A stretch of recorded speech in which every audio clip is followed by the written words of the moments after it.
So two of the best athletes in the world are these two guys you see on the screen, Alistair and Johnny Brownlee, and they're triathletes, which, just to review, is distance swimming, followed by distance bike, followed by a distance run. So on your right is Alistair, who's the older brother who won the Olympic gold medal in Rio just 6 weeks or so ago. He also won it in 2012 in his home country of England, which had to be an incredible thrill. On his left is his brother Johnny. Johnny won the bronze medal in 2012, and 6 weeks or so ago he won the silver medal. So these guys are really the best of the best. And so last weekend, though, was the World Triathlon Championship, which was held in Cozumel, Mexico. And Johnny, who you see on the left, was having a spectacular race. He was way out in front with probably less than a kilometer to go, and all of a sudden you're watching the video and you can see his legs are starting to do something out of the ordinary. He starts to wobble a little bit.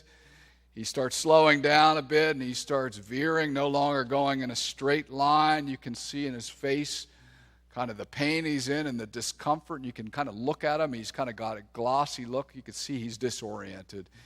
He turns a sharp left and really stays left, and it really stops. And a medic quickly goes up to him and is starting to hold him up, starting to talk to him. And Johnny says, I just didn't know what was going on, but I knew at that point my race was over. So meanwhile, Alistair, who's on the right, is actually feeling pretty good. And he's picking up the pace. He's probably 30 seconds behind, which is quite a distance in a race like this. And he's getting in front of the other competitor. And he goes around this bend, and he's pretty much can see the finish line, and he knows he's got second, or he's got first, or he's got second, but he spots his brother on the side, and without hesitation, he does this. Lets the other guy go by, puts his brother's arm around his shoulder, and starts running with him.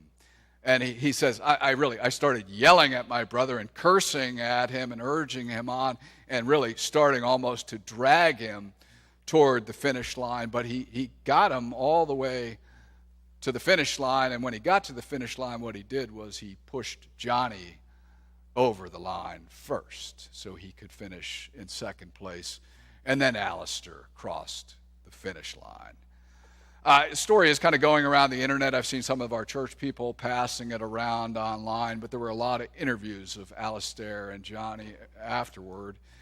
But Alistair said something I thought was kind of fun. He said, Mom wouldn't have been very happy if I'd left him behind. Mom wouldn't have been real happy. But also interesting was the other reactions. Other competitors and other people watching started to say, is this allowed?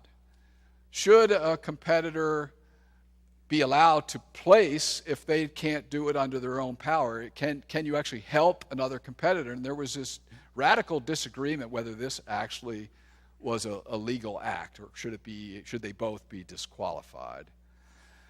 Let me just say, Alistair illustrates something in life that's far more important than winning and losing. When we see someone hurting in life and in need right in front of us, we simply cannot leave them behind. And in this race through life, I wonder how many people you and I run by and ignore. This is a fun time of year, and we're just getting the new confirmation year started. So confirmation here, 6th, 7th, and 8th grade kids. We have a retreat coming up, which is a great bonding experience for us with the kids, 48 hours together, a lot of team building. Kids really get to know each other. We get to know them. It's just a blast. But in our teaching with the kids, we sometimes use we don't use the one we used this morning with them, but we use simple videos sometimes to illustrate important points. And I know some of the senior high kids are going to recognize this one, but one of my favorites of all time is a video of a guy leaving house for work. He's dressed up in a suit and tie. He gets in a car. He's in a hurry. As he starts to back out, this kid in a skateboard goes by, and the guy has to slam on his brakes, and immediately he starts to curse about this kid and say, "What kind of parents do you have?" And he even says, "Do you even have parents?" And from the beginning, his day is off to a bad start. And you know how things start to snowball. Immediately, he gets caught in horrible traffic, and then he gets to the destination after this long period of time, and he's pulling into a parking spot, and someone zooms in front of him, and he is just furious. So he gets inside the coffee shop, and immediately there's the longest line in the history of the world. So he's upset by that, and then by the time he finally gets to the front, he orders his whatever macchiato, and they say, "It's going to be a while because we have to brew a new pot of coffee." So he is furious at this point. I don't know, has anyone here had a morning like that before? I know I've had a few like that, but he goes and sits down at the table by his miserable self, and he's cursing the world, and all of a sudden a man in sunglasses comes up to him, doesn't say a word, but hands him a glass case, and he leaves. And this guy's just so puzzled by the whole thing, but he looks at that glass case, opens it up, and sees a pair of glasses, and he puts it on. And when he puts it on, something strange happens, and he actually double checks it. But all of a sudden, as he's looking around, what happens is there's a visible description of what's going on in everyone else's heart and soul. So he looks at one person, he looks at one woman, and it says, "Avoids relationship for fear of pain." To another guy, it says, "Discontented with life." To the guy at the coffee stand who had just served him, it says, "Addicted." To another person, to the woman to his left, it says, "Struggling with a sense of purpose." To a father with his young son, it says, "Just lost his job." And the guy's saying to himself, "What am I supposed to do? How can I do anything about this?" And he bolts out of there. And in the process of bolting out of there, he keeps running into people, more and more descriptions. A woman grieving the loss of her best friend. To a teen girl, ran away from home because parents don't care. And to a man, it says, fighting every day with his wife. The list goes on and on. The man just has to get out of there. And so he ends up racing back home, pulls into his driveway, and he's starting to take the glasses off when all of a sudden that boy in the skateboard goes by. And so he decides, let me just put those glasses on. And what it says, he sees it for the first time, it says, "Just needs somebody to care."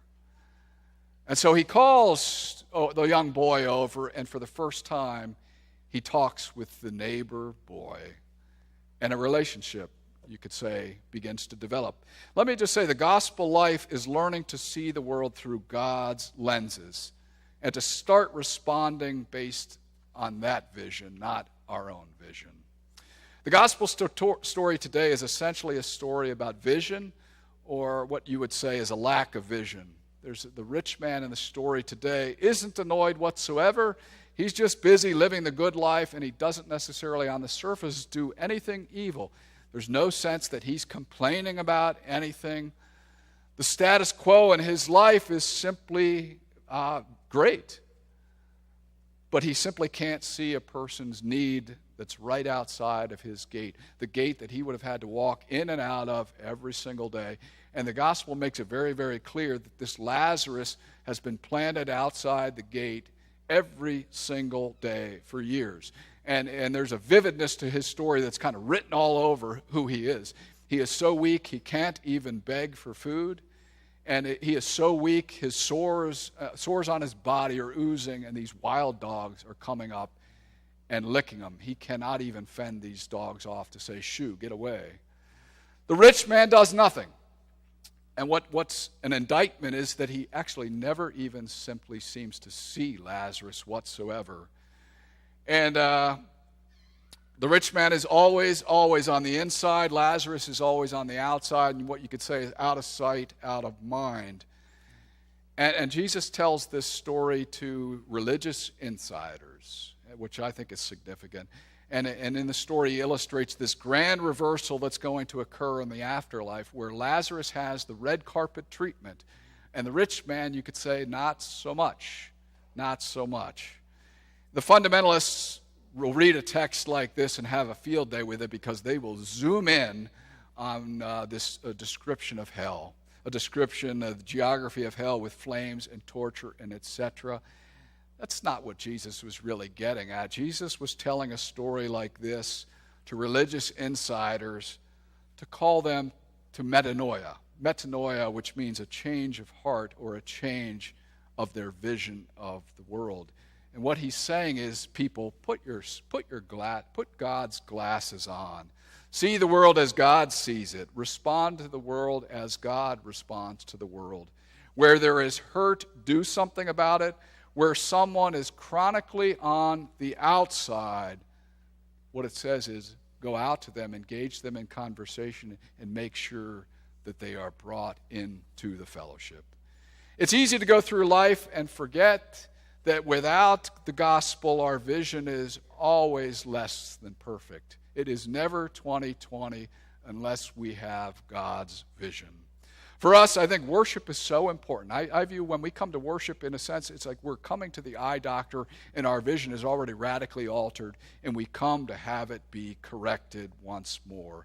I need that vision corrected every single week, and I think every single person, every single Christian needs that correction every single week. When we come to worship, when we gather around the meal, what we're doing is sharpening our vision of who is included in the fellowship of faith. It's a chance for us to be reminded of who God is calling us to be.